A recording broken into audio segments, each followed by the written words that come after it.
Hello, everybody, and welcome to the Blizzard Watch podcast. I'm your host, Matt Rossi. With me this week are my two fantastic co-hosts, Liz, Ms. Fantastic Harper, and Joe, the Invisible Man Perez. Would you rather be the Thing? I would 100% be Ben Grimm. Yeah, okay, cool. You can be Joe the Thing Perez. I'm down with I don't that. like calling you the Thing. That's just kind of... Listen, it's a title I'm giving myself, and I'm allowing you to call me that. It's fine. It's all good. They should have, though, but they should have talked to him. They should have. Like, Ben, you're not a thing. You're still a person. You're just kind of rocky looking. Let's relax a little here, man. But anyway. I'm just going to start sending Matt out of context comic panels because he's the only other person I know that I interact with that will know where they're from. Yeah, that's true enough. But whilst he's doing that and driving me slowly insaner, I guess, we do actually have a lot of stuff to talk about involving Blizzard and its many games, including World of Warcraft and Diablo 4 and all sorts of interesting stuff. So, we're going to just get straight to that. First off, next week, I think we're going to get Hearthstone Festival of Legends release. That's correct? It's the 11th? Yes. Festival of Legends is coming next week, and with it comes a new year. It's going to be the Year of the Wolf, and a new core set rotation. It's going to basically shake everything up in the game. And that's on Tuesday. And there's a battle pass. They put details out for that as well. Yes. The new battle pass they announced today. They have a battle pass every new expansion. That's not really surprising, and they always follow the same patterns. So it's more of the same. You're gonna get some hero skins. You're gonna collect gold. You're gonna get some passes to do arena. And things like that. It's really the same pattern, but that has just been announced today. Also, I should mention this because it's right on the front page of our site. I guess Twitch is doing a tie-in where you can get various card packs by watching Hearthstone streams. Headline says April 5th to April 7th, but the actual picture in the post is 6th and 7th. Wow, that's a good question. Why does the picture say something? Okay, well, it's possibly the fact that if it's Pacific time, then it means it will be April 5th for Europe or something. That's the thing that always gets me about these dates. This is actually the most complicated series of Twitch drops I have ever seen, because it's there are stream theory crafting events, which are on April 5th and April 6th, and they go from 9 a.m. to 3 p.m. Pacific, and then 3 p.m. Pacific to 9 p.m. Pacific, and then they start up again at 3 a.m. or 2 a.m. and go to 8 a.m. Pacific. But then on the 6th and 7th, there's the Festival of Legends Live, where Festival of Legends expansion is all themed around music. And each class in Hearthstone has its own musical genre and its own band that represents it. So on the 6th and the 7th, there's going to be a concert thing from all of these Hearthstone bands on Twitch, and I'm not sure how that's gonna. I have no idea what we're gonna see. I don't know if it's gonna be good or bad, or so bad it's good, or somewhere in between. But if you watch the theory crafting streams, and if you watch this Festival of Legends concert thing, whatever it turns out to be, you can earn some Hearthstone Festival of Legends packs. All right. So beware that that's happening on the 11th. Also happening on the 11th, while we're talking about things that are happening next week, Overwatch is going to have its Season 4 start. We do not know much about their Battle Pass as yet. I believe Liz wrote that she was expecting details Thursday, but the Lifeweaver hero, we know that's going to be with the new season, correct? Yes, it is a new support hero, and they have given out a list of abilities, though I don't know what they are offhand because I do not play Overwatch. But we do know that they're going to announce more details on the Battle Pass, and I believe on the hero this Thursday. We haven't seen much. We've got a little teaser trailer. It looks pretty neat. It's they hurl flowers, these pink flowers, and they have a life grip ability, literally called life grip, so they can yank people around, and they have this platform that they can cast and lift people up, but the platform is a giant pink flower. And I believe their ultimate, I don't know what it's called, but they summon a giant pink tree that like heals people around it. It's very unusual, but I kind of dig it. Overwatch 2, we have basically made Escaflowne into a character.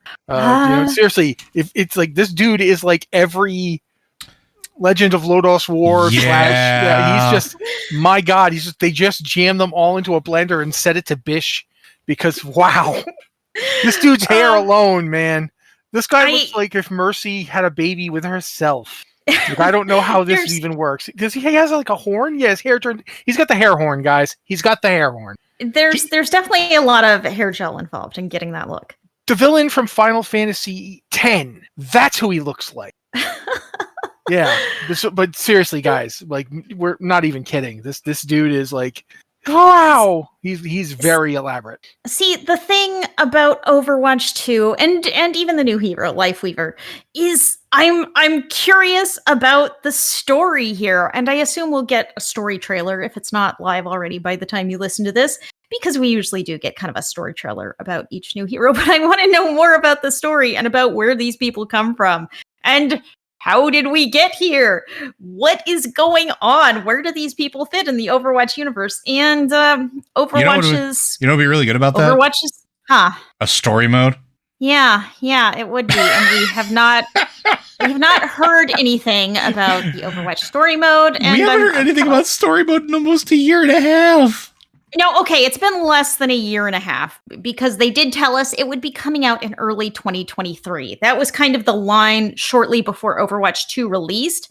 Back when they first split the PvP and PvE into 2 releases, they said PvE would be coming in early 2023. And I believe they repeated that shortly before the Overwatch 2 launch. That was PvP early 2023. And we are progressing through 2023, people, and we have not heard anything. And I'm kind of disappointed. I would love to play a single player Overwatch because I love the character design. I love the world. I want to know more. I want to go check this place out. But I don't know. I don't know what's going on there. No one does. I keep wondering.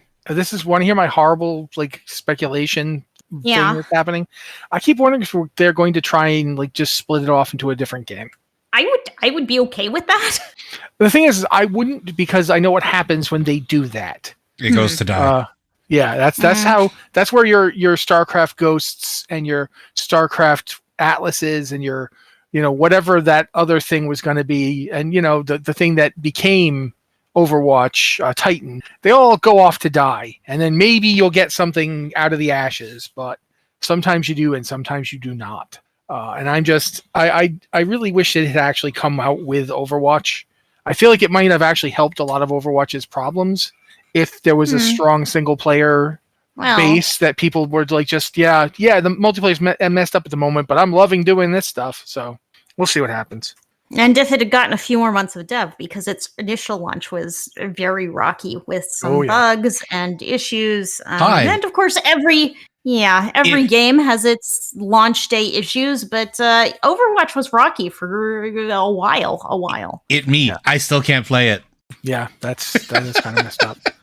I also, though, that's stuff. I guess we should talk. Noble Garden is coming out on the 10th and going to the 17th. So that's in WoW. I don't think we're going to get... Do we know if Overwatch is going to get a Easter-esque event or a Noble Garden or whatever they call it? They do not usually have any kind of Easter event, but usually there's an Archives event kind of in the spring, which is usually kind of like a little story mode. I don't know if they're going to do it this year. They haven't announced anything, but usually Archives comes out around this time. We have actually kind of done predictions for all of the events and what's coming up. And our prediction for Archives was actually the 11th, but because it hasn't been announced, it's almost certainly not going to start on the 11th. But who knows? Blizzard keeps surprising me. I started this week saying, this looks like a quiet week. I mean, Hearthstone's next week, but this week's probably going to be pretty quiet. And then immediately Blizzard announced patch 10.1 release date. And, Yeah. Very much. Speaking of really fast, we should probably talk about the fact that we've got the several things going on in WoW right now that are happening now, as opposed to in a month. The big bad the Big Battle Bear is available through the Amazon Prime Gaming through the 27th. Yep. Is that the original Battle Bear or yeah, a new it's the card game one. It's from the trading card game, and yes, if you're an Amazon Prime subscriber, you can get it through Prime Gaming. You should check out the link on the site because it involves several steps. But even if you aren't a Prime subscriber, you can sign up for a free trial and go get the Big Battle Bear. And cool, you have an extra mount. Yeah, it's a bear. One thing I will note is that Amazon has said that they're going to be doing Blizzard stuff all year. They're going to be doing World of Warcraft stuff every month. They have not announced anything specific, but we're going to keep our eyes peeled, see what's coming next. Maybe we'll get some more cool TCG stuff. I'm impressed with the number. Cat. Oh, that I don't know. That might cause some havoc, but I kind of hope they do. I'm severely interested to see if they continue this trend of bringing back TCG loot in various forms, whether it's a Twitch drop or whether it's through Prime Gaming, because this is stuff that you just can't get anymore. And it reminds me a lot of like when I complain about like Wizards reserve list for Magic the Gathering, like no more of this will ever exist in the wild. What is out there and printed that's it. And so like you can't get the Big Battle Bear unless you got the Big Battle Bear. But now you can, or the Disco Ball, now you can, or any number of those items, because there was a fair number of them. And maybe we'll get our Spectral Tiger finally for all of us that have waited, or the Magic Rooster, because that's another one too. Like I'm here for it. I'm here for bringing these things back because to me it's a form of digital preservation. So I don't disagree, but I was going to say, since we're talking about bringing back stuff and ways to preserve stuff, the Trading Post is currently has reset for April. That would have started the beginning of the month, Matthew. That's how it works. Why did my brain do that?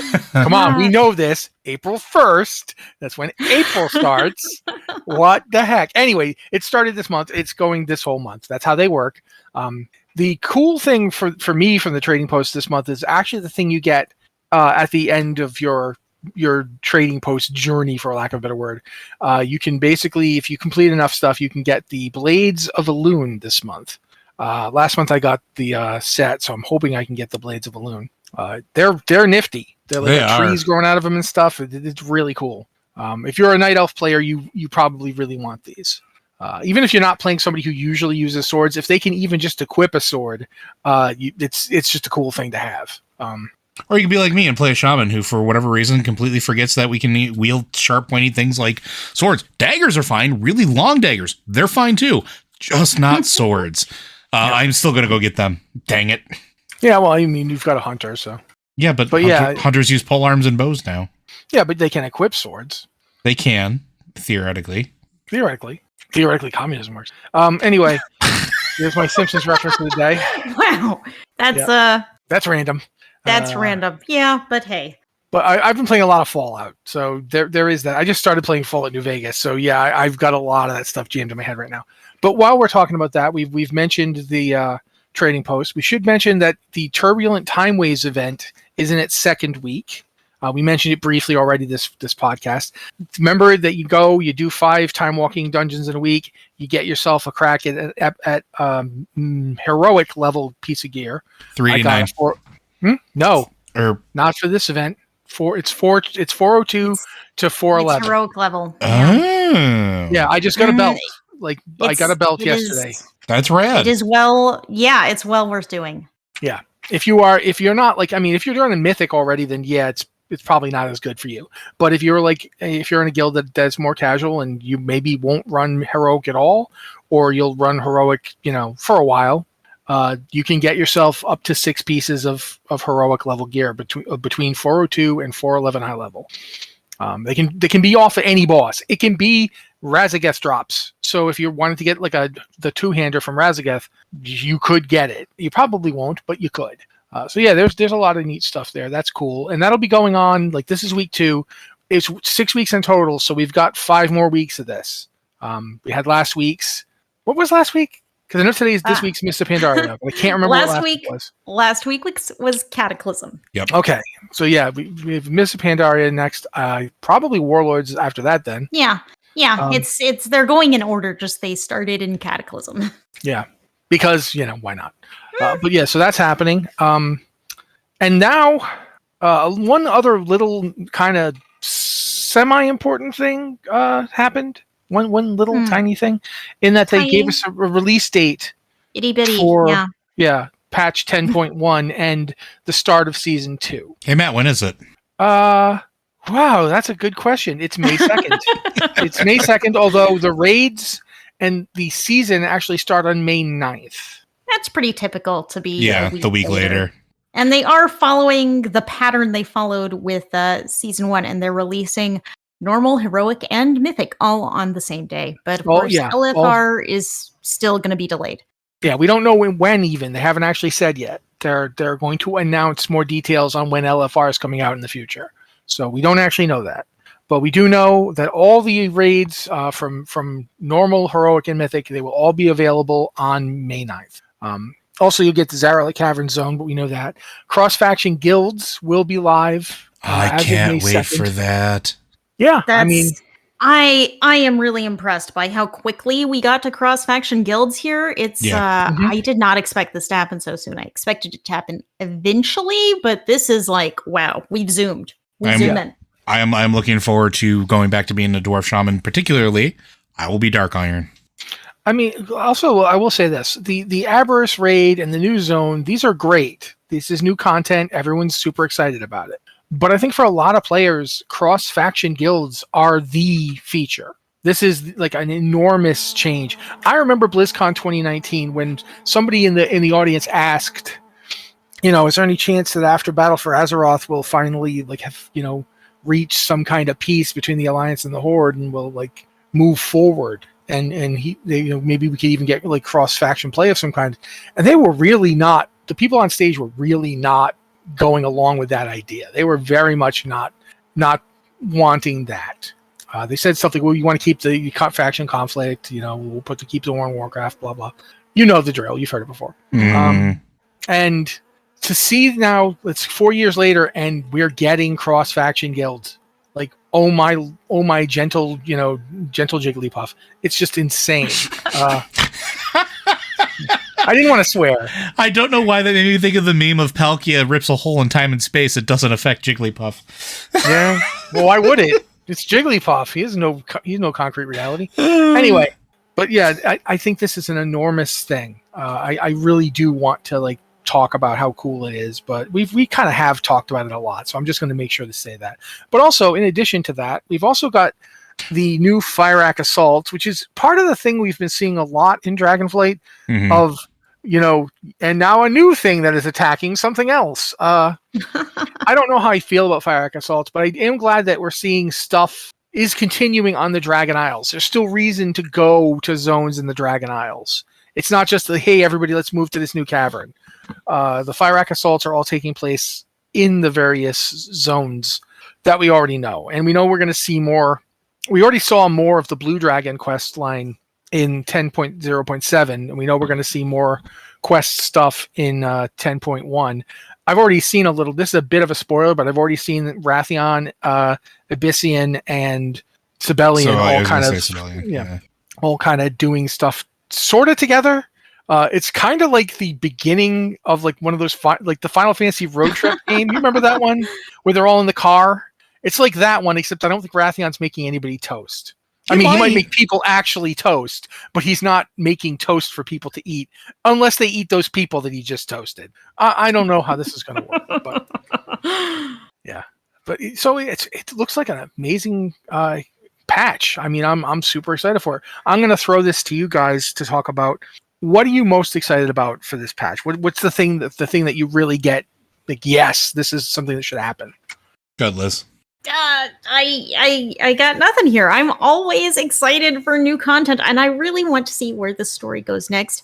We're going to be learning a lot about the Black Dragon Flight, I hope, and that's something it felt like we were really going to dig into, and we got Dragonflight came out, and you did this whole thing where you're making friends with Wrathion or Sibelian, and for some reason you aren't already friends with Wrathion, even though it's been several expansions of helping him in different ways, and I'm still kind of annoyed with that, Wrathion. We were friends. Why did I have to start over? But and then it just stopped, and it's like you earned your reputation, you bought whatever rewards you wanted, and then you never ever went back because I'm tired of killing elites and collecting keys, and this is not fun. So I'm glad we're going to get back to that. Yeah, I mean it's always story. I always want to know where the story is going next. Joseph? Wow, you call me Joseph. Did I just You're not in wrong? trouble. You're not in trouble. I just wanted to sound really sophisticated. I'm excited for the story elements, of course. Hey, listen to a little podcast called Lore Watch. I'm really always excited to see where things go and how they evolve. I am super here for, and again, we just talked about it. I'm here for all of the further division of the faction divide, allowing people to play the way they want to play. I'm supremely interested in going to Aberrus. Deathwing Neltharion is always one of those characters that, and we talk about this a lot on Lore Watch, whether you love or hate him, he's a good element of a story. He's a good villain in whatever form he's in. Because even when he's not corrupted by the old gods, he's like mustache twirling Xanathos Gambit type villain, right? Like he's got plans within plans within plans. So like it's always fascinating to see what they pull or attribute to him. So I'm excited to go in there. I'm excited to see some of the truth about the Drakthir and see the evolving of that story, which is tied up with Ebonhorn and Rathian and Sibelian as well, not just because they're black dragons, but because of the sort of shared lineage, I guess you would say, and how they were all essentially experimentation. There's a lot there. It's good. I'm just very excited for this particular patch. I've been waiting for it for a while. For myself, I am super excited to see what Zaralek Caverns ends up being. I think this goes along with the story stuff you guys are talking about, because it is where Deathwing was doing his experimentation before he was Deathwing. It's this wild underground space, but that's on Azeroth, and I'm very interested in seeing how this plays out in terms of what comes after, because we know that we're getting 10.1.5 and 10.1.7 and then 10.2. We have no idea what 10.2 is going to be yet. So I'm looking forward to seeing what we find out in Zaralek Caverns, what we find out in the Aberrus raid that starts to get us going to the next stuff. Because there's a lot of stuff that was revealed in this expansion that I think we've kind of forgotten because it was just a little mention and then we moved on to other stuff. All the lore stuff from Uldaman, that's all huge, and we haven't seen any follow-up for it. Yeah. Yeah. So, yeah, I mean, at the end of that dungeon, the Infinite Dragonflight absconds with the, Discs of Norganon, and we just kind of have to go, oopsie, and yeah, we kind of have other things, man. Just gonna have to let that go. What? What's the deal with like what's going on with Nosdormu and Chromie's so determined to save him? Where does this go? Maybe they're gonna pick up on the deaths of Chromie stuff from how many years ago now? Wow, it's been a little while. Yeah. So there's a ton of stuff here that has the potential to really not just advance the story, but to direct it. And this is the first time. A lot of expansions, we kind of know what's going to happen at the end in the beginning. Like, everybody remembers the awkward moment where we basically got told Garrosh was the big bad of Mists of Pandaria, like at the opening of Mists of Pandaria. So I feel like that this is the first time in a while where it's not like, yeah, the jailer is obviously the bad guy. I mean, come on, look at him. Or, hey, it looked like the enemy was actually going to be us, but then it turned out it was N'Zoth. The enemies were the friends we made. Wait, what? Yeah, exactly. Yeah. The real enemy is the friends you make along the way, huh? Yeah, absolutely. That's totally true. So yeah, I'm super excited about that. But now that we've talked about that and all the stuff that's happening there, that does leave us one other thing to, I think, at least mention briefly. Did y'all see the Diablo 12 April Fool's joke? I did not. I stay out of the April Fool's thing. It makes me crazy. This one at least isn't trying to fool anyone. This one is not one of those, gotcha with our clever prank, because those upset me. This was just straight up, let's say ridiculous stuff about Diablo. We're going to skip straight from Diablo 4 to Diablo 12. And here's what we're going to do. The druid, you just play a bear with an axe in its mouth. I mean, that's okay. Why wouldn't you want to do that? I mean, the other problem was that occasionally Park Service rangers are apparently going to trank you, but it was a lot of attempts to do the old style Blizzard April Fool's stuff that was funny but not particularly like mean spirited or trying to trick you, like from which we get such jokes as killing a bear skinning a bear alerts every bear within 20 yards because you just skinned their friend sort of stuff, or the Molten Core like 8-pixel like edition. You guys ever saw? You remember that game, right? Yep. Yeah, that's basically like, takes the Molten Core and turns it into like an Atari 2600 game. Yep. Which I would play That's not the first time they made that joke though. They did it with other games in the past, I think, too. Like I want to say Diablo at one point.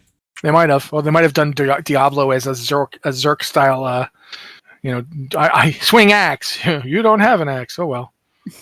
But regardless, that happened. But actually, I think we actually got through all the news.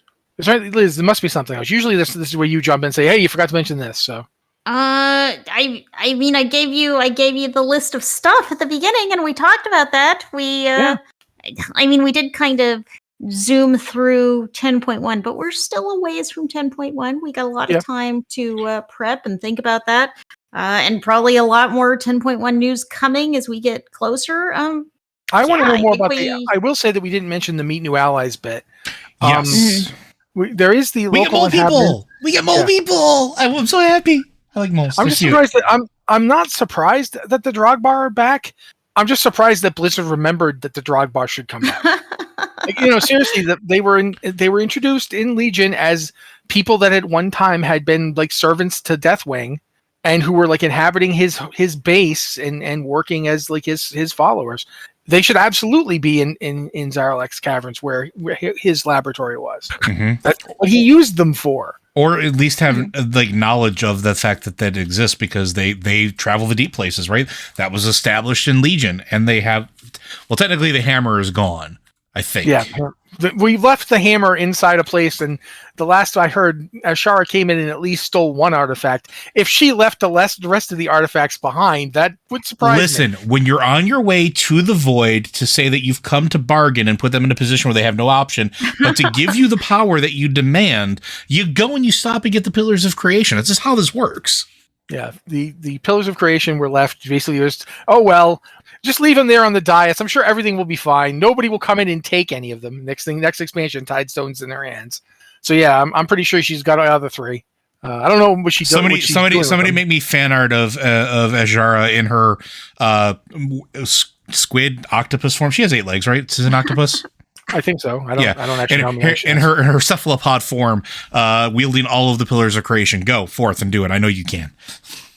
But regardless, I'm excited for the mole folk just because, I mean, I feel a little bad that we didn't get any more of the crazy little rabbit people from Mists of Pandaria, who they just kind of went away and we've not heard from them since. And I'm sorry, they should be a playable race. Yes. Little tiny angry rabbit people, because that's even D&D did it.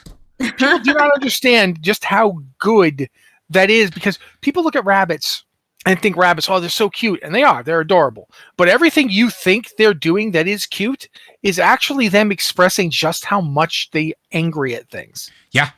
Like the foot stomp. They're rage beasts. Yeah. The foot stomp, I'm mad. The teeth grinding thing, I'm so mad. The nose twitching thing they do, I'm super mad. The binkying is not mad. The binkying is just as much of a delightful dance of joy as you think it is. But everything else they do is pretty much. Also, I want them to be a playable race because they're very spherical and they remind me of Mad Balls from the 80s. Yeah, I can see that.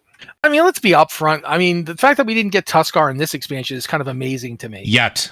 That's the only thing that will make me be not a dwarf is a Tuskar. Let's be honest. Matt just had to push that button. He knew. I didn't intend it to be like an actual problem, but yes, I was aware that Joe wants to get Tuskar. I've been begging for this since Wrath of the Lich King. Sorry, I'm good. But so that's happening as well. But at this point, I think we actually are going to try and get through some of these questions. Liz is talking.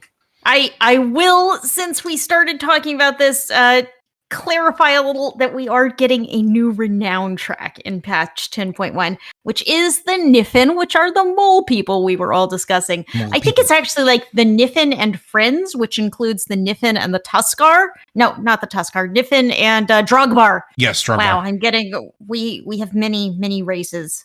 Many things going on. Many races. Befriend them. Yes, I want to be friends with all of you. But that will be our first new renown track of Dragonflight with its own exciting set of rewards, hopefully. And we get to make friends with mole people. I'm big on making friends. So, yes, coming in 10.1. I just bit my tongue so hard. Someone talk for a little bit.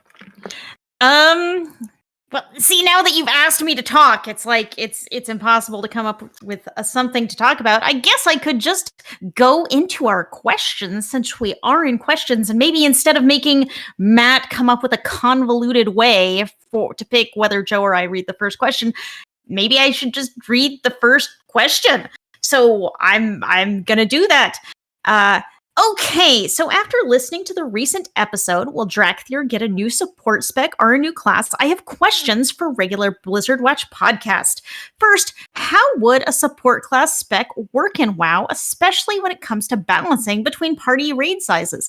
If we assume that we keep the same group numbers, party of 5, raid minimum of 10, then what role does a support take up? Is it a DPS slot or a healer slot? If a DPS slot, then how much of a support, i.e. buff effect, does a support class bring? How would said buff support scale in a 5-man setting versus a raid setting, which can potentially be 30 players? Would it take a page from healers where their party cooldowns, i.e. tranquility, has the flavor text of healing increased by 100% when not in a raid, except replace healing with buff debuff? Second, okay, this is a lot of question.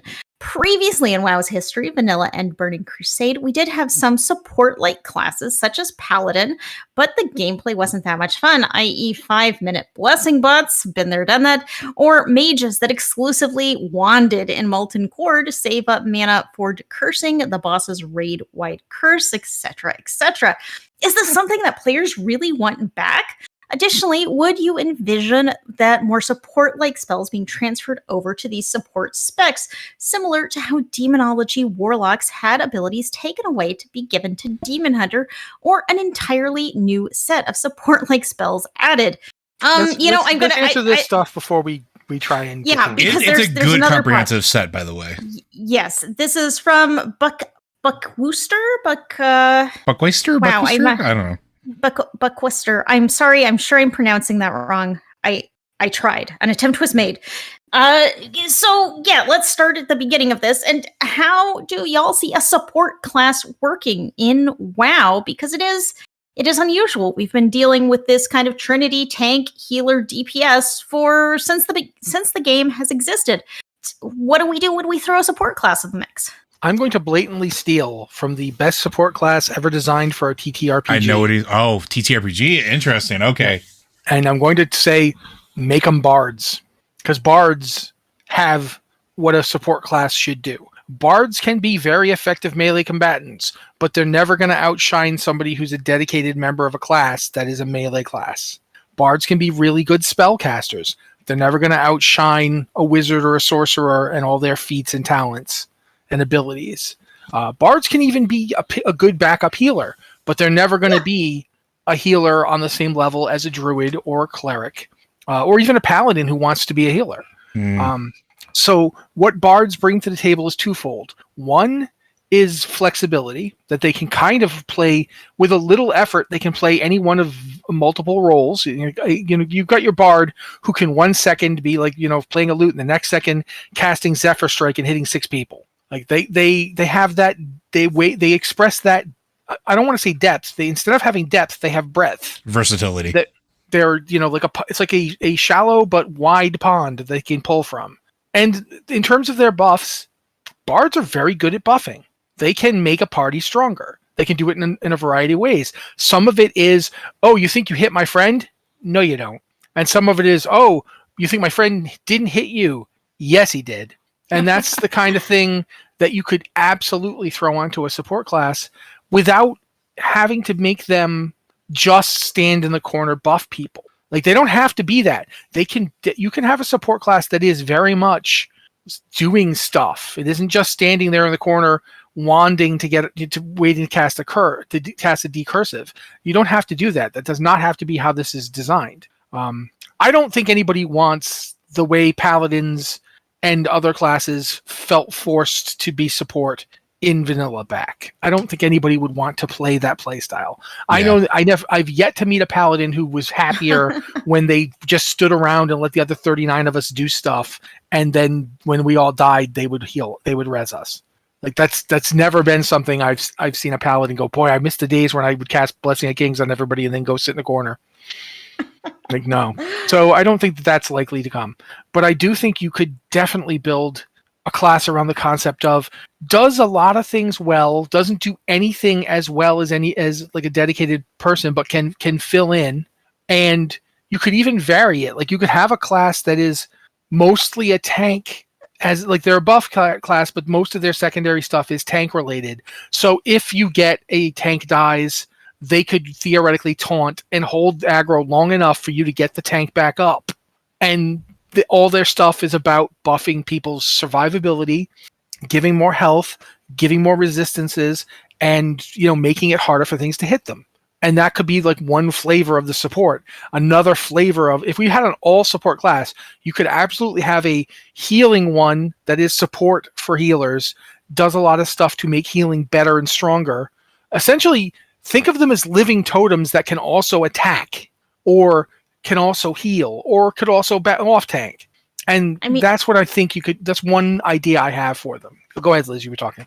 They could be just like any class, like where a class has different specializations. They could have a specialization that leans into healing or leans into DPS. And when they're spec'd into that specialization, they would take up a healing slot in a group, or a DPS slot in a group. So it could be split up where, they have a big selection of buffs and ways to help the party out, but some of them are more DPS oriented, some of them give them more DPS oriented abilities, and some of them are more leaning towards healing or even tanking. Yeah, I would love to see a class. We haven't had a class that can do all three in a while. Mm-hmm. The last class we got that could do all three, I think, was the monk. Yep, that is correct. And monks are cool, and I like them, but I think you could definitely do something. The idea of a class that is about not just making, because that's the other thing, a support class doesn't have to just be about making everyone else better. A support class can be all about, what does this group need? Oh, we don't have anybody who does this buff that is really important. I can do it. Maybe they have, like, imagine if they had a customizable buff that could be like, do you need we don't have any kind of bloodlust / heroism in this group. I gotcha. Oh no, we don't have, I'm going to say, I don't think the priests, do priests still do the thing where they add con to you? Like, they give you more health? Or is You're talking about the fortitude buff? Yes. Yeah. So we don't have fortitude? I got it. Like, there's lots of different ways to approach the idea of a support class. It doesn't have to just be, and I really want to keep emphasizing that, it does not have to be just standing out and waiting for everybody to die and then maybe casting like a res on one person, then going back to standing in the corner.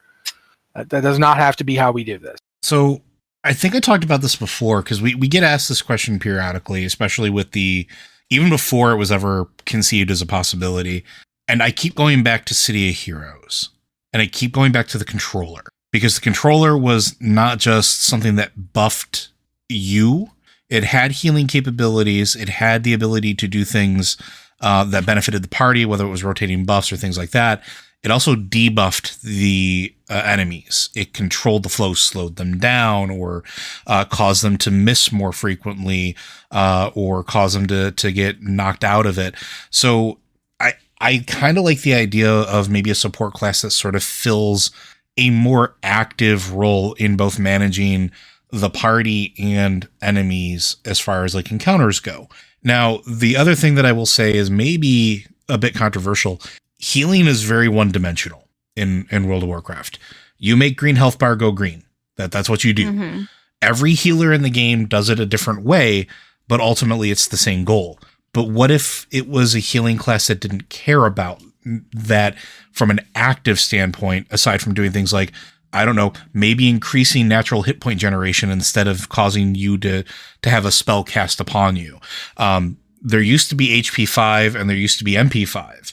We still have sort of that scaling thing in game, but what if we kind of leaned into that, where, you know, that support class, you know, was able to increase the natural regeneration of those in the party based off of proximity or based off of what they cast. Maybe it adds resistances to the party based off of what they put up as far as like in that particular moment, right? Like, let's say we're facing a boss that has a ton of fire damage, and you start reducing the amount of fire damage that comes in as a way of balancing out healing done. There's ways that you can make a support class that's more engaging than just DPSing and just healing. And I think that if they were to introduce a support class, I'd like to see them explore that sort of other space more, because like the Bard thing, it's something that we've been asking for, or at least speculating on for a long time, is how do you break the Holy Trinity in an MMO? How do you break the tank healer DPS triumvirate? And the only games that have tried, to my knowledge, are City of Heroes, which even then the controller still played a fairly good healer role inside of that. And then, oh, bloody heck, I had the other one. WildStar. Thank you. I for whatever reason, my brain blanked on it. WildStar had a similar because that's effect. the one you thought I was going to say. It was, absolutely. So you can look at classes like the Esper. You can look at how psionics were done in that game and maybe come to something new. I don't want it to just be another healer. I don't want it to just be another DPS if it's something that is explored. I also think that if it's done right, and this is pie in the sky, like I know that the likelihood of this happening is very low, and we're more likely supposed to, we might get something a little more, you know, in line with what we already have. But I think the first MMO that does that properly changes the landscape. And yes, Padilla and chat, I know that both of those games are quote unquote dead. And I understand that this would be difficult to balance. This is pie in the sky, right? And because we're not there and we don't know what the target goal is, I don't know if it would ever be a thing. And also, right? Can I make a point here? Yeah. City Heroes isn't dead because people weren't playing it and it wasn't popular. NCSoft City Heroes support. is dead because NCSoft decided it didn't need to be there anymore. Yeah, it was still profitable. Yep. It was still profitable. They even admitted it. It was still making money. It just wasn't making money to the level that they thought they wanted. It wasn't competing. It wasn't competing with WoW is the problem. Yeah. So that's one thing. Also, going to go back to something else that I was just thinking about while Joe was talking. Every so often, classes get weird abilities that don't really seem to fit the class or do fit the class. Mm-hmm. But this kind of goes to the third question, the second question about taking stuff away from classes. I don't know if I want a support class to come in and take away stuff from other classes. Like, I would be upset if I lost Commanding Shout to like some new class that just came in. I know Warlocks were mad when they lost their demon form. Oh yeah. And they have every right to be. You know, if you lose an ability so that some other class can get something cool, you should at least get something cool in exchange for it. I don't feel like Warlocks felt like they got anything there, and I don't disagree with them. But imagine if you took imagine if you had a class that had an ability kind of like Spirit Link, like literally links the entire raid's health together, so that instead, if the tank is taking a pounding, everybody in the raid gets a little of that damage. You know, Spirit Link 1.0 before it was a totem. Yep. Yeah. There are a lot of different ways, like just looking through WoW's stuff that they've done, not necessarily even player stuff, because one thing that always comes to mind is the Iron Council from Ulduar. Mm-hmm. Imagine if you had an ability that like put those runic circles around, and you could work on using them. I mean, part of the problem with World of Warcraft.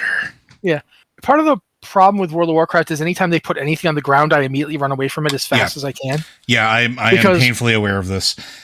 They have spent years teaching us that everything on the ground will kill you, and then it's like, no, this thing will save you. Stay in this one, but it looks just like the killing one. It's a different color. So there is that, but there is a lot of room, I think, for a support class to come in and get different abilities that evoke ideas from the past, but without just snagging them from other characters. The largest problem would be balancing, and we can acknowledge that, right? Like, absolutely, you have to the problem, the reason why that sort of the triumvirate of role structure is so ingrained in MMOs is because not just raiding is a thing. You need to be able to do dungeons, which are 5-man, and everybody needs to fit neatly into a specific portion of it. So that 1, the game can be balanced, and 2, the group can be successful. So putting in a support class that sort of is in between those roles gets a little gray area-ish and gets difficult. So I don't know. Liz, do you want to keep reading the last bit? Well, I want to jump in here with one thing. Okay, one problem that we always have in our group is that we're a casual guild. And we can't, min-max. We can't have all of the right classes. We can't have one of each class that has every buff because it's, okay, we're playing here for fun and you play what you want. And maybe that gives us a good distribution of classes and maybe it doesn't. And that means we get into in-game content and usually we're missing at least one of the major buffs. And, the content is kind of balanced around the idea that, if you're going in and doing competitive content, you have access to all of these buffs. But it's the more casual the guild is, the less likely they are to have these things. So it would be kind of nice to get a support class that could come in and okay, maybe we don't have a buff as good as Power Word Fortitude, but in case you don't have a priest, we'll give you a Fortitude buff that's maybe just kind of like, there used to be scrolls you could use to give yourself a slightly weakened version of a class buff. Yeah, or the way that hunters seem to always get a ability that is on a pet somewhere that they have to find. That's just it's not heroism, but it's better than nothing. Yeah. So I mean, maybe a support class could fill that kind of role and go in and do something like that. I'm really interested to see where they go with this. So, okay, the last part of this question. Third, how would support specs interact with each other? Would their buff effects become additive or multiplicative if you had multiple support specs in a party/raid setting? We already see some of this behavior with Priest chaining Power Infusion to one player to boost their damage significantly. Would a support spec make this problem worse? How could Blizzard go around fixing or alleviating this? I actually have one thought on this immediately, which Paladin is blessings. Paladin. Well, I was thinking Paladin auras, really. Mm-hmm. Because, okay, you can have multiple Paladins in a raid with the same aura. And you can even have Holy Paladins have some extra stuff they can do with auras. They have Aura Mastery, which you hit a thing and kind of supercharge your aura briefly. And the way that works is you never get double the effect of an aura. It's just, the aura has a range, and it can be really useful to have 2 paladins running devotion aura if the group has to split up at any time. So everyone always has that 3% damage reduction devotion aura gives you. So, I mean, you can do it like that. Okay, these don't stack, but there are reasons to sometimes have more than one. And in the case of Aura Mastery, if we had 2 Holy Paladins in our group and I hit Aura Mastery, then, you get the effect of Aura Mastery. If another Holy Paladin hit it at the same time, the effects would not stack. But you could chain them together. You could do one and then another. And I don't feel like that's unbalanced. It's just you have a second class adding more, because even if you had a different class in there, it's like they're adding something to the party. So each player has their thing, but you can't stack them to make one super powered effect by having, let's say you have a raid of 1 tank and 9 support. And they can't all just buff the tank with 10 extra 10% health, but it stacks, so now you have 100% more health. Because that could get crazy if you just did a party where it's like, okay, all of the buffs, every single buff goes onto this one. I think you have to have some limitations there on stacking. I don't disagree. In fact, it's actually, Liz has pretty much broken it down. If you have additive stuff is bad, and multiplicative stuff is crazy. And it works for some games, like it works in Diablo, where your gear can multiply your attack by 35,000%. That's fine, because you are eventually going to be fighting things where you need your damage to be multiplied by 35,000% if you have any prayer of hurting it. WoW is not that kind of game. And we've seen what happens. I can't remember his name, but he keeps doing those videos where he like murders everything with some ridiculous trick that you never would have thought of in a million years. Going all the way back to vanilla, when one paladin figured out, hey, if I go and duel somebody before I use Reckoning, I can get Reckoning charged up to the point that when I hit the boss with it, it's a guaranteed crit at 10,000% extra damage. And thus the Reckoning Bomb was born, and there were, for a while, paladins were just running around killing world bosses, like killing Kazak with one shot. There are, Rextroy, is that his name? Yeah, Rextroy. He basically keeps coming up with these ways to get various things buffed that aren't intended to interact, but which, when interacting, increase the damage to ridiculous levels so you can do stuff like one-shot a boss. That's why you don't want buffs to be multiplicative in that way. Generally speaking, it's better to have an assortment of buffs that buff different things, and the occasional thing like what Liz was talking about where you can trigger your Aura Mastery, and then when it expires, somebody else can trigger their Aura Mastery, and thus basically just to keep the extra damage reduction rolling. That kind of thing is fine. But when you start, this will multiply your next attack by this much, and this will this will multiply all damage, and this will increase the damage taken by so much. You have to be careful of it. I think one way to make it work is to do the thing Joe suggested, where not everything you do is a buff. Like, if some of the stuff you're doing is a debuff to the enemy instead of a buff to your group, you can disperse out the effects a bit. That's why people often forget this, but original Thunderclap, people used Thunderclap not because it was doing threat or damage. They did it because it slowed attack speed. So you would hit the boss with Thunderclap every time it was on cooldown. You would switch out of defensive stance to do it because it would slow them down. Not their moving speed, although the very original version of Thunderclap did slow movement speed. But then they got rid of that because it was ridiculous. You could now kite everything. Like warriors could kite everything because they Thunderclap and then run over there, and the guy would be like, "I'm gonna get you," That's why the old Earthbind highway trick, that's why it worked so well for a while, because you'd Thunderclap, everything was slowed, then the Earthbind would grab them, and you just book all the way over there while the thing was like, I'm going to get there, I'm going to do it.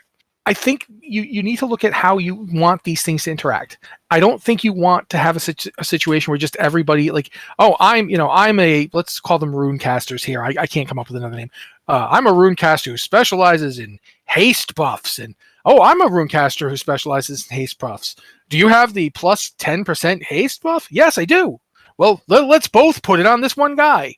I don't even like that with power infusion, but I'm used to it with power. It's just something that happens. But yeah, I think I would argue that you'd want to make it less about doing that and more about covering your bases.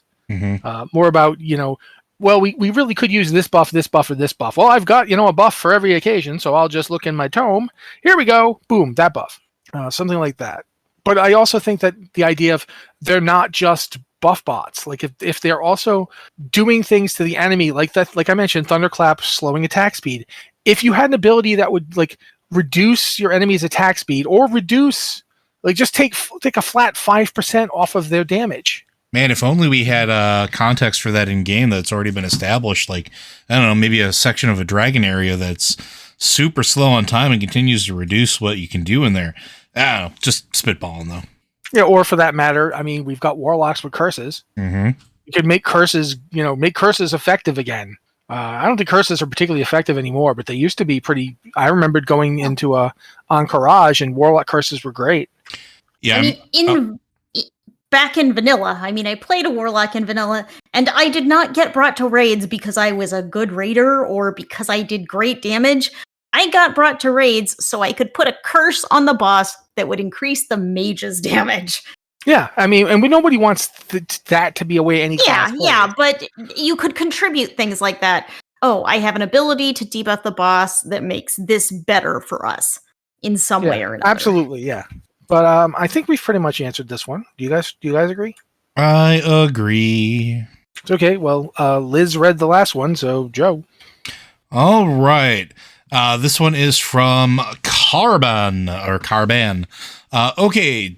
With all the hints we've seen in the Forbidden Reach and the Book of the Old Gods that we find, which mentions 5 old gods, then in the room with the final raid boss of 10.1, there's a stained glass window of what looks like an old god. What do you think the chances are there are new old gods we haven't yet to officially discover? 100%. Yeah, 100%. Old gods are what happen when you fling void into the prime material plane. That's plus, I mean, we back in vanilla, we had mention of 5 old gods. Yep. Yeah, that's and this has been in the game forever. Yeah, and we know now that one of them was Yashraj. We know that one of them was N'Zoth, Yogg, and then Cthulhu. We don't have the 5th yet. Yeah, and Cahoon wasn't it. Nope, because he didn't exist then. Cahoon was an experimentation. Yep. So yeah, 100%. This is going to happen. Yeah. I don't know if it'll happen in the next patch, but we're going to get another old god sooner or later. I straight up hope that it doesn't happen in the next patch, and I hope that this is seeding for future content or future things, because I'm kind of a little old godded out at the moment. Like, don't get me wrong, like I like old gods, and even though we went through Shadowlands, it didn't really, deal with old gods. We, still kind of just had a whole expansion where like old gods were at the root of everything, and it was the primary driving force behind everything that was happening. It's weird. I'm okay if it comes back later, or maybe this is laying the seed work for the next expansion when Azshara comes back.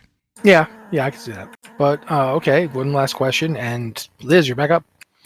This one is from Hypnotoad, though it's not Hypnotoad like Hypnotoad. It's Hypnotoad.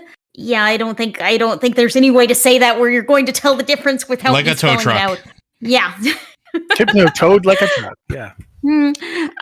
What original Diablo character or storyline from an older game, a book, or even the Diablo animated series that only exists in your dreams would you want to see come back in Diablo 4? I'm gonna jump in and answer this first. Is that this isn't too old, but in Diablo 3, we actually went to the high heavens for the first time. It's like we've literally been to hell.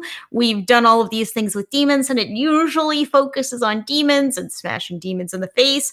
But if you look back on Diablo lore, angels aren't real great either.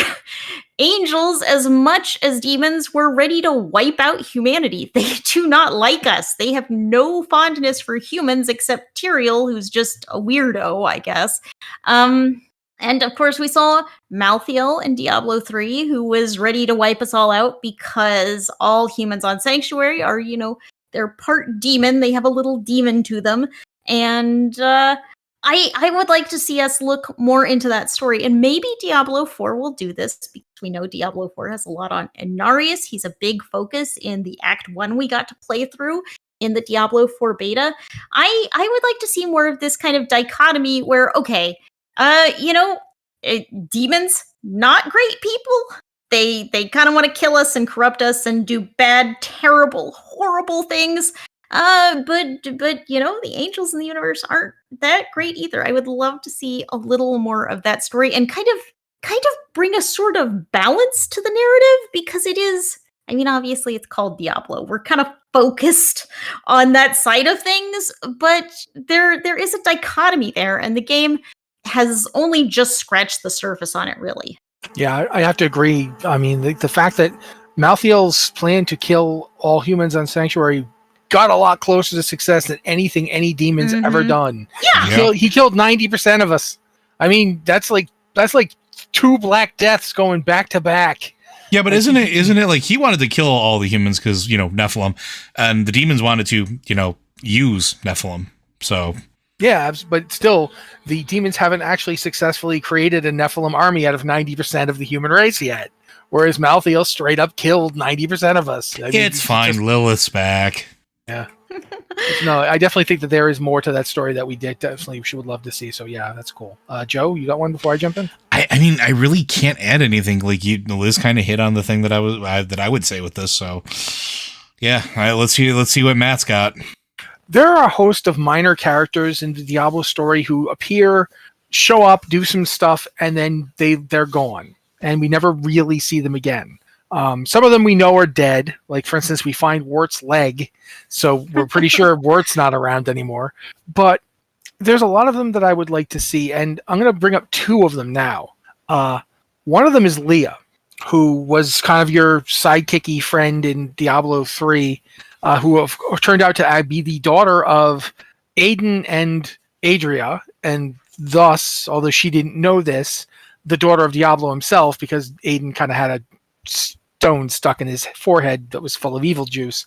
And yeah, Leah's fate was like simultaneously the most unfair thing I've ever seen, and thus possibly the most Diablo thing. Like one of the things my wife likes to point out is the quest in Diablo Reaper of Souls, where you spend like about 5 minutes saving a man from a burning tower and all these demons that are trying to kill him. You get him out and he's like, "Thank you, you saved me," and then a demon immediately lands on him and crushes him. Mm-hmm. Like that is Diablo in a nutshell.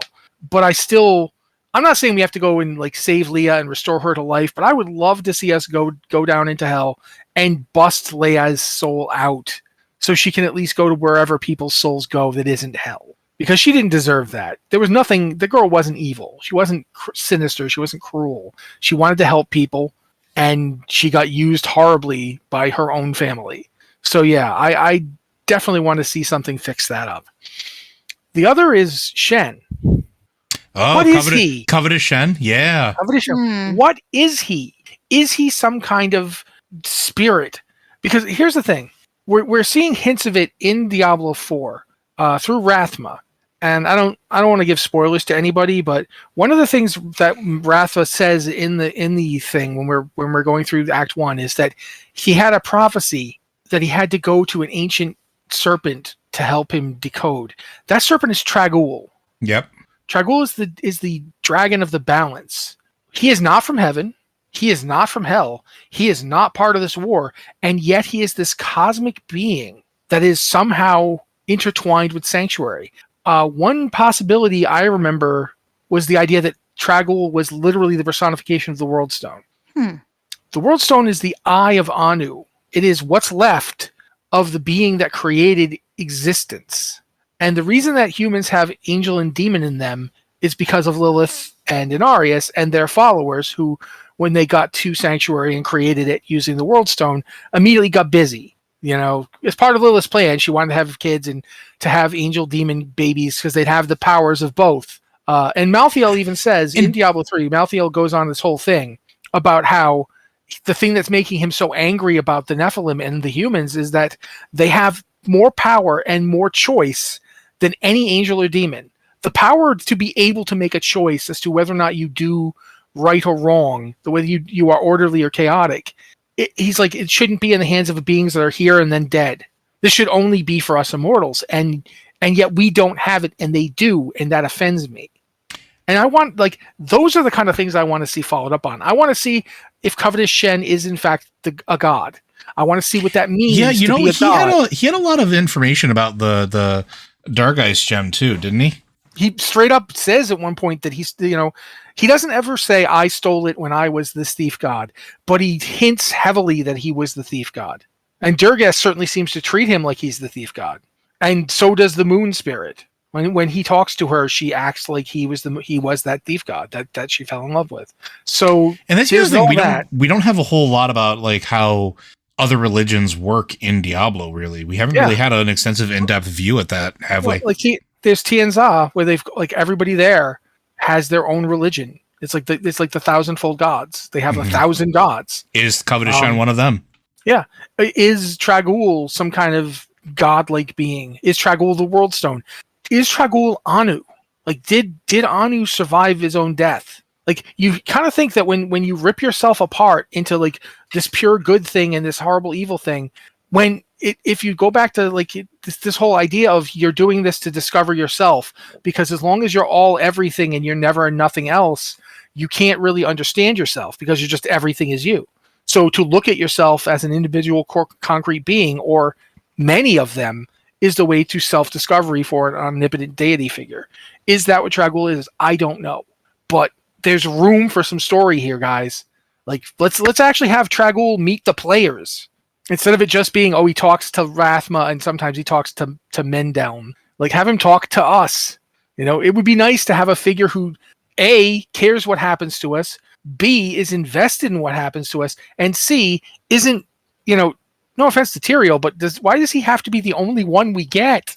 You know what I mean? We could have another buddy. It doesn't have to just be Tyrael. I get that the Diablo series is dark and brooding and full of menace and death and destruction, but you can occasionally have something like, it's like, imagine the Lord of the Rings, but it's just all Mordor.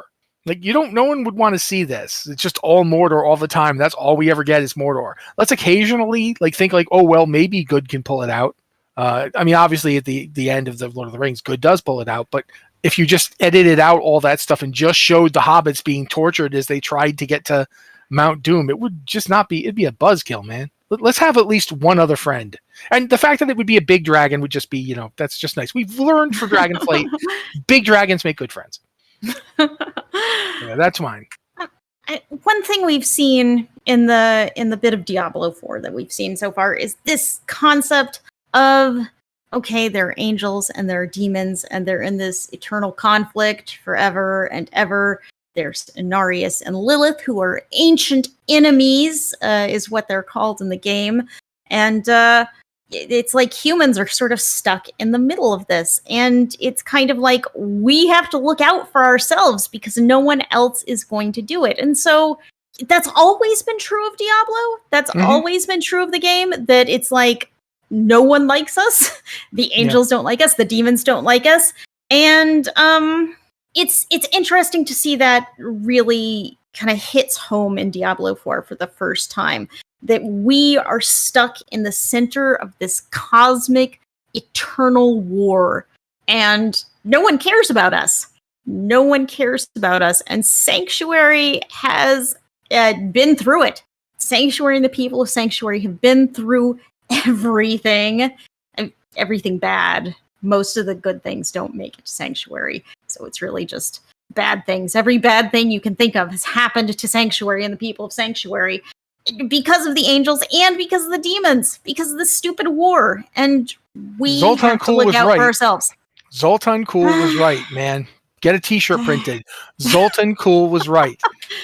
Everything he tells you in Diablo 3 is absolutely on the money. He's still a megalomaniacal lunatic. I'm not arguing that he isn't, but he was right. He's absolutely right about the angels. You can't trust the angels. You can be evil and still correct. Yeah, absolutely. Yeah. At least he knows, as long as angels and demons are free to come to Sanctuary, the world is doomed. There's no way around it. I'm really hoping that at the end of Diablo 4, there's some sort of go sit in your corner for a while. Do not come back here, because man. But I think that should probably do it because we're already a little over. Indeed. Unless Liz or Joe, you got anything else to say on that one? No, I think I'm good. Alrighty then. All right, well then. Yeah, you go first. Blizzard Watch is made possible due to the generous contributions. Patreon.com/BlizzardWatch. Your continued support means this podcast site and community is able to thrive and grow. Blizzard Watch supporters enjoy exclusive benefits like early access to the podcast, better chance at having your question answered on our podcast with a Q, and ads-free site experience. Thank you very much, Joe. Thank you to Liz for taking over when I bit my tongue, which I did in the middle of the podcast for once, which is usually it's right near the end. You're not usually in the middle like that. That was weird. But anyway, guys, if you've got a question for the show, you can email it to us at podcast@blizzardwatch.com, preferably with something in it that tells us which show it's for. If you say, you can say Blizzard Watch or podcast, we know it's for this show. If you put Lore Watch or Tavern Watch on it, we'll know it's for one of those shows. And if you just say guess, we'll guess, but we won't like it. It would be nice if you had actually done what we asked. I don't think it's a lot to ask. But you can also go to our Discord server and use the patron Q and podcast questions channel if you are a patron, and we check there first because that's one of the deal. You become a patron, we check for your questions first. It's a thank you for being our patrons and helping us keep the site. But if you can't be a patron, and there's lots of reasons why not, and we totally understand, the world is what it is, we still want your support in any way that you can do it. One of those ways is asking us questions in the Q and podcast questions channel for non-patrons. And we even got a question from there this week. So yay. And that's it. Thank you guys so much for being here with us. This has been the Blizzard Watch podcast, and we'll be back next week, we hope.